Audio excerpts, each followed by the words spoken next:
So hey guys, welcome to Infallible study. और आज के इस सेशन में हम बात करने वाले हैं अपनी फाइनल स्ट्रेटजी के बारे में, जो कि टर्म 2 के बोर्ड एग्जाम के लिए। यस, जैसा कि तुम सबको पता है, बोर्ड एग्जाम ऑलरेडी आ चुका है, बहुत पास में डेट शीट भी आ चुकी है। सो बच्चे थोड़े से कॉन्शियस हो जाते हैं जब डेट शीट आ जाती है। तो इसीलिए मैंने सोचा क्यों ना बच्चों को एक प्रॉपर स्ट्रेटजी बताई जाए, जिससे वो पूरी तरह से अपने एग्जाम को बहुत अच्छे से दे पाए। और उसके लिए उनको प्रिपरेशन कैसे करनी है इस लास्ट फाइनल टाइप में, तो आज मैंने लेके आया हूं final strategy for board exam and specially for the term 2।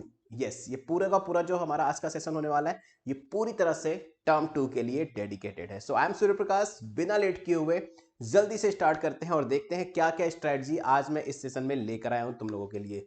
और आई एम प्रॉमिस कि इस पूरी स्ट्रेटजी को अगर बहुत अच्छे से फॉलो करते हो तो एट द एंड तुम्हारा एग्जाम बहुत अच्छा होगा। और हमारी लाइव क्लासेस तो ऑलरेडी तुम्हारा हेल्प बहुत अच्छे से कर रही हैं। सो चलो देखते हैं हमारे कुछ पॉइंट्स और देखते हैं कौन कौन से पॉइंट्स हमने यहाँ पर लेके रखे हैं।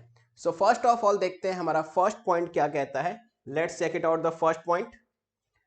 सो yes, the first point is follow a proper schedule. Yes, जो कि बहुत ही इंपॉर्टेंट है इस लास्ट टाइम में।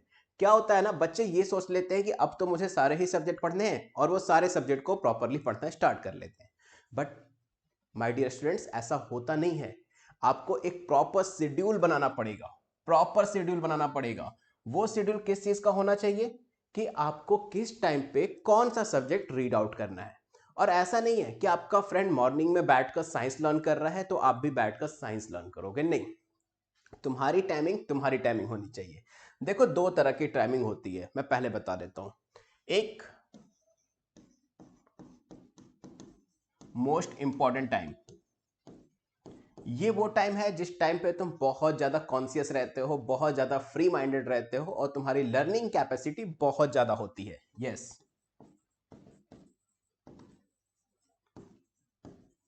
जो लर्निंग कैपेसिटी है वो बहुत ज्यादा हाई होती है। दूसरा वो टाइम होता है, दूसरा सेकंड टाइम जो हमारे पास आएगा वो होगा जहां पे लर्निंग कैपेसिटी इसके रिस्पेक्ट में अगर हम बात करें तो थोड़ी सी कम होती है। ये दो टाइम याद रखना। ये दो टाइम मुझे नहीं पता तुम्हारे लिए कौन सा है, सबके लिए, सारे स्टूडेंट्स के लिए अलग अलग टाइमिंग होती है। तो यहां पर जो मोस्ट लर्निंग कैपेसिटी का हाई वाला पॉइंट है ना, यहां पर तुम्हें वो सब्जेक्ट रीड आउट करने हैं जो तुम्हारे थोड़े से वीक है। देखो, सारे सब्जेक्ट तो वीक होंगे नहीं। किसी बच्चे की मैथ अच्छी होगी, किसी की साइंस अच्छी होगी, किसी की एसएसटी अच्छी होगी, किसी की इंग्लिश और हिंदी अच्छी होगी। तो मैं यहाँ पर सारे सब्जेक्ट्स की बात कर रहा हूँ। तो ये जो नॉर्मल टाइम है, ये जो हमारे पास नॉर्मल टाइम मिला हुआ है हमें, इसमें वो सारे सब्जेक्ट पढ़ने हैं जिनकी प्रिपरेशन बहुत अच्छी है। यस, जिनकी जो प्रिपरेशन है वो बिल्कुल बहुत अच्छी चल रही है, गुड चल रही है, बहुत अच्छी। एंड नाउ ये वाली जो टाइम पीरियड है ना, इस टाइम पे वो सब्जेक्ट पढ़ते हैं जिनकी जो प्रिपरेशन है हमारे पास वो थोड़ी सी नॉट गुड वाली कंडीशन में है, समझ लो। किसी बच्चे को स्टडी एसएसटी के आंसर नहीं लर्न हो रहे हैं, वो इस टाइम पे करो, जल्दी लर्न हो जाएगा, मुझे भी पता है और ये चीज तुम्हें भी पता है। तो क्लियर है ये फर्स्ट पॉइंट कि हमें प्रॉपर शेड्यूल से पढ़ना है। और एक चीज और जो बच्चे बहुत ज्यादा मिस्टेक करते हैं, वो इंग्लिश और हिंदी को प्रॉपर टाइमिंग नहीं देते। ये सोच के बैठते हैं कि लास्ट टाइम पे रीड आउट कर लिया जाएगा। बट माय डियर स्टूडेंट्स, मुझे एक बात बताओ, अगर तुम्हारी परसेंटेज 100% में से काउंट हो रही है, 100% में से, तो याद रखो, अगर तुम्हारे पास 5% हैं तो मैथ और साइंस भी तो उसी 5 सब्जेक्ट्स हैं, तो मैथ और साइंस एसएसटी के अलावा भी ये दो सब्जेक्ट जो हैं ये भी तो इसी 100% में है। तो कहीं ना कहीं इसके मार्क्स भी तो इंक्लूड होने ही है ना परसेंटेज में। तो जो टोटल ओवरऑल परसेंटेज बनेगी वो तुम्हारी अच्छी बने, इसके लिए तुम्हें इंग्लिश और हिंदी भी बहुत अच्छे से प्रिपेयर करनी चाहिए। ये मेरा अपना सजेशन है, बाकी तुम देख सकते हो। अगर तुम्हारी इंग्लिश हिंदी बहुत अच्छी प्रिपरेशन हो चुकी है, उसको नॉर्मल टाइम में डाल दो, अदर सब्जेक्ट को इसमें डाल दो, दैट्स योर चॉइस। तुम अपने से चॉइस करो, क्योंकि तुम्हारा शेड्यूल तुम्हें पता है, तुम्हारी वीक टाइमिंग कौन सी है और प्रॉपर स्टडी वाली टाइमिंग कौन सी है, ये सारी चीजें तुम्हें पता होंगी। ठीक है, ये फर्स्ट पॉइंट हमारा बहुत अच्छे से क्लियर है।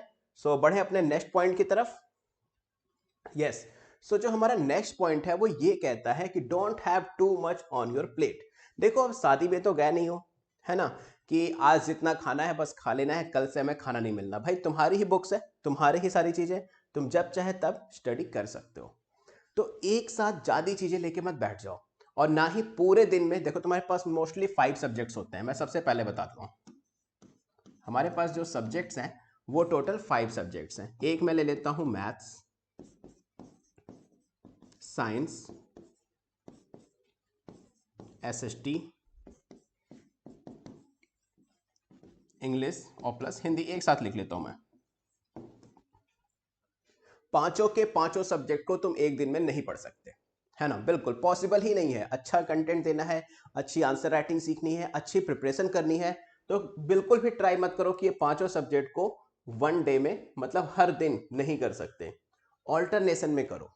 कुछ सब्जेक्ट सपोज कर लो, मैं ऑन एन एवरेज ये ले लेता हूं कि मैथ, साइंस, एसएसटी तुम्हारी थोड़ी सी वीक है, तुम इसको ज्यादा प्रिपेयर करना चाहते हो, ठीक है। तो तुमने क्या किया, एक दिन में मैथ्स ले लिया और प्लस साइंस ले लिया और प्लस इसके साथ इंग्लिश ले लिया, ठीक है, ये काम कर लिया हमने। सेकंड चीज, दूसरे दिन आया, दूसरे दिन हमने साइंस ले लिया प्लस एसएसटी ले लिया और प्लस इसके साथ हिंदी ले लिया, ये कर सकते हो। तो अपने टाइम शेड्यूल को जो तुमने डिसाइड किया है, पर डे मुझे इतने सब्जेक्ट्स पढ़ने हैं, इस टाइम पे पढ़ने हैं, तो सारे के सारे सब्जेक्ट को एक साथ लेके मत चल लेना, प्रॉब्लम क्रिएट करेगा और तुम किसी भी सब्जेक्ट में प्रॉपर मतलब अच्छा वाला आउटपुट नहीं निकाल पाओगे। इसलिए मैं कह रहा हूं कि don't have too much on your plate.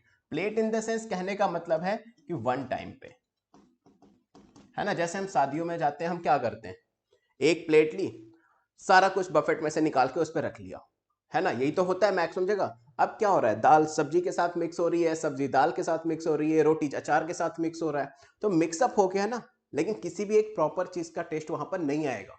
और उसी टेस्ट को हमें लेने के लिए हमें यहाँ पर सब्जेक्ट्स को डिवाइड करना पड़ेगा, ताकि सब्जेक्ट जो हो वो इंडिविजुअल फॉर्मेट में रहें और इंडिविजुअली हम उस सब्जेक्ट को अच्छे से प्रॉपरली समझ पाए। तो आई होप ये सेकेंड पॉइंट भी तुम लोगों को बहुत अच्छे से क्लियर हो गया होगा कि हमें एग्जैक्टली सारी चीजें एक साथ स्टडी नहीं करनी है अभी। क्लियर है बच्चों, बिल्कुल। सो आगे बढ़े अपने थर्ड पॉइंट की तरफ। सो यस, थर्ड पॉइंट जो हमारा कहता है सॉल्व सैंपल पेपर। ये एक बहुत इंपॉर्टेंट चीज है जो आज ही नहीं, तुम्हारे फ्यूचर में आने वाले हर एग्जाम के लिए, चाहे वो एकेडमिक एग्जाम हो, कॉम्पिटिटिव एग्जाम हो या फिर जॉब के लिए एग्जाम हो, ये सैंपल पेपर वाला जो पार्ट होता है ना बच्चों, ये बहुत ज्यादा इंपॉर्टेंट होता है। क्यों होता है मैं बताता हूं। सबसे बड़ी प्रॉब्लम क्या होती है पता है, 1 आवर, 2 आवर या फिर 3 आवर्स की सिटिंग, एक सिटिंग में बैठकर आंसर राइटिंग करना, आंसर राइटिंग करना। हालांकि तुम्हारा एग्जाम अभी तो 2 घंटे का होने वाला है, बट स्टिल इतने घंटे बैठकर कंटिन्यूअसली आंसर लिखना, और वो भी पूरे सब्जेक्ट से, पूरे सब्जेक्ट मतलब एटलीस्ट 15 चैप्टर से, तो तुम्हारा दिमाग पूरी तरह से अच्छे से फंक्शन करना चाहिए। इस चैप्टर से उस चैप्टर स्विच करने में, उस चैप्टर से इधर वाले चैप्टर में स्विच करने में, मतलब कभी क्वेश्चन फर्स्ट चैप्टर से आ गया तो नेक्स्ट क्वेश्चन हो सकता है 10 चैप्टर से हो, तो कितनी जल्दी तुम्हें स्विच करना है, ये स्विचिंग प्रैक्टिस तुम्हें मिलती है सैंपल पेपर से, जिसके लिए तुम अपने पर डे टाइम में, अभी तो देखो स्कूल की कुछ हेडेक है नहीं, स्कूल से तो पूरी तरह से तुम लोग फ्री हो, तो सिंपली तुम ये काम कर सकते हो कि 2 sample paper, 2 sample paper per day, 2 sample paper अगर तुम पर डे सॉल्व करते हो, तो मेरी गारंटी है तुम्हारे बोर्ड एग्जाम में ना बहुत अच्छे मार्क्स आने वाले हैं। और वो बहुत अच्छे मार्क्स पता है कौन से हैं, 95 प्लस वाले हैं। याद रखना, सिर्फ किसकी हेल्प से, इस सैंपल पेपर की हेल्प से, जिसके लिए मैंने ऑलरेडी तुम लोगों को रिकमेंड भी किया था कि ओसवाल की सैंपल पेपर ले सकते हो, ओसवाल की सैंपल पेपर अच्छी है। इसके बाद अरिहंत की ले सकते हो। तो ये सारी चीजें तुम ले लो, और पर डे 2 सैंपल पेपर। अब ये दोनों सैंपल पेपर एक ही सब्जेक्ट से सॉल्व नहीं करना, एक सपोज मैथ का कर लिया, दूसरा साइंस का कर लिया। और सैंपल पेपर की एक और अच्छी चीज है, उससे सबसे ज्यादा हेल्प मिलती है कि सपोज ये जो टोटल के टोटल 15 चैप्टर थे, इसको तुम एटलीस्ट 2 आवर में पूरा का पूरा रिवाइज कर लोगे। 2 घंटे का सैंपल पेपर तुमने बैठ के सॉल्व किया, पूरे चैप्टर्स रिवाइज, ये बेस्ट पार्ट है इसका।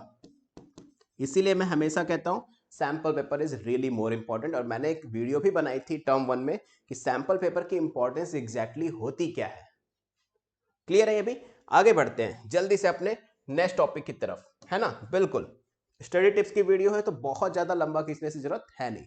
नेक्स्ट टॉपिक हमारा आता है practice the art of relaxation. देखो ये बहुत जरूरी है, ये सबसे जरूरी काम है जो तुम बच्चे बहुत ही रेयर केस में करते हो, और मुझे पता है सारे करते हो लेकिन प्रॉपरली तरीके से नहीं करते हो। ये सबसे इंपॉर्टेंट पॉइंट है, रिलैक्सेशन। अगर तुमने अपनी बॉडी को रिलैक्स नहीं दिया, हमारी बॉडी क्या है, एक मशीन है, मशीन की तरह हम इससे पूरे दिन काम लेते हैं। तुम चाहे पढ़ रहे हो नहीं पढ़ रहे हो, बट बॉडी दिन भर दिन कुछ ना कुछ काम तो कर ही रही है, ठीक है।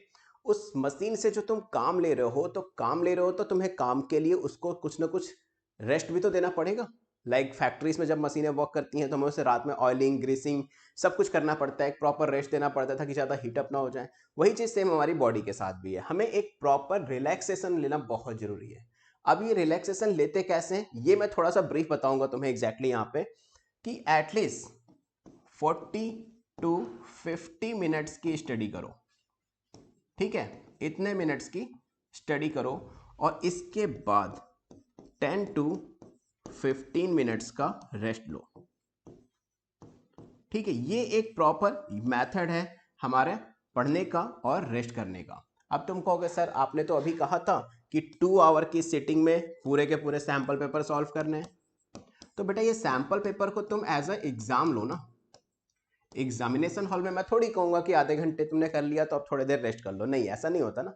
मैं स्टडी की बात कर रहा हूँ, हम बात कर रहे हैं पूरी तरह से स्टडी की।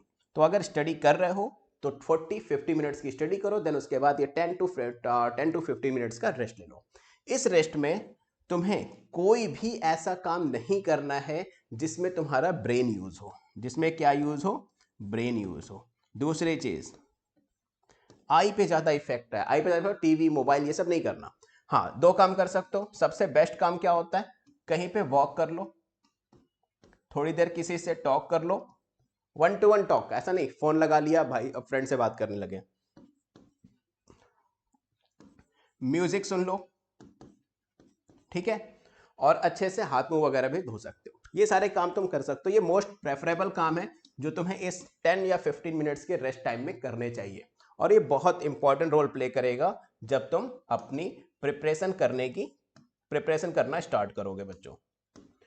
तो ये थे हमारे अभी 4 points. Okay now fifth point हो चुके, 4 पॉइंट हो चुके हमारे।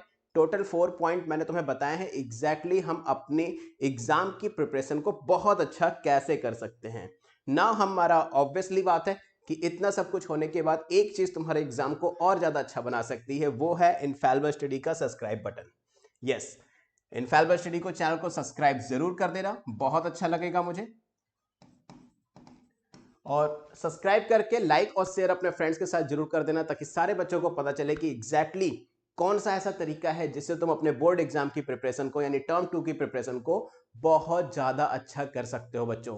सो आई होप आज का सेशन तुम लोगों को बहुत अच्छा लगा होगा। इस वीडियो को लाइक करना, शेयर करना अपने फ्रेंड्स के साथ और सारे स्टूडेंट्स के साथ जरूर से जरूर पहुंचा देना बच्चों। So I am Surya Prakash, right now signing off. Keep watching Infallible Study because we are committed to excellence in education.